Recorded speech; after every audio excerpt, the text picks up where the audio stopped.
أسعد الله مساءكم جميعا بكل خير. مساء الفل والسعادة على كل جمهور الكورة في مصر، وخاصة جمهور الكورة في الشارع. الزمالك ينهار، الزمالك ينهار، ممكن تحط تحتها 30 ألف خط.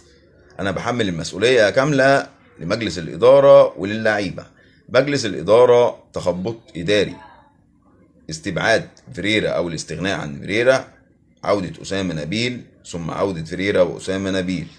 طب منين أسامة نبيل مشي عشان الراجل فيه مشاكل مع فيريرا، ومنين فيريرا بعد ما أخار رجع؟ ده اسمه تخبط إداري.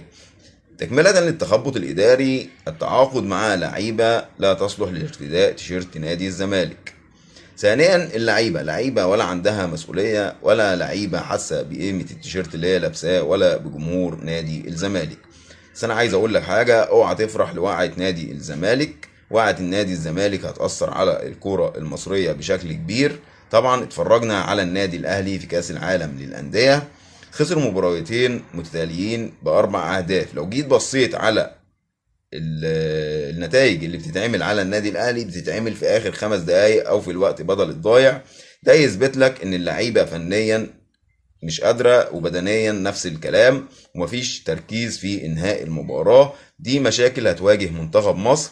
فيوتشر بيقدم كوره محترمه، بيراميدز نفس الكلام، لكن ما عندوش لعيبه تقدر تشيل تيشيرت منتخب مصر. فاللي انا شايفه واضح قدامي سيبك من الاهلي والزمالك، دي هتسبب مشاكل كتيره لمنتخب مصر، وهنفضل بعيد كتير قوي عن منصات التتويج. انا شايف ان اتحاد الكوره ما يشغلش نفسه بمرتضى منصور ومشاكله مع مرتضى منصور، ويبدا ان يشوف حاجه يطور بيها اداء منتخب مصر. ان كواليتي اللعيبه اللي عندنا في مصر كلها كواليتي لعيبه على قد حالها.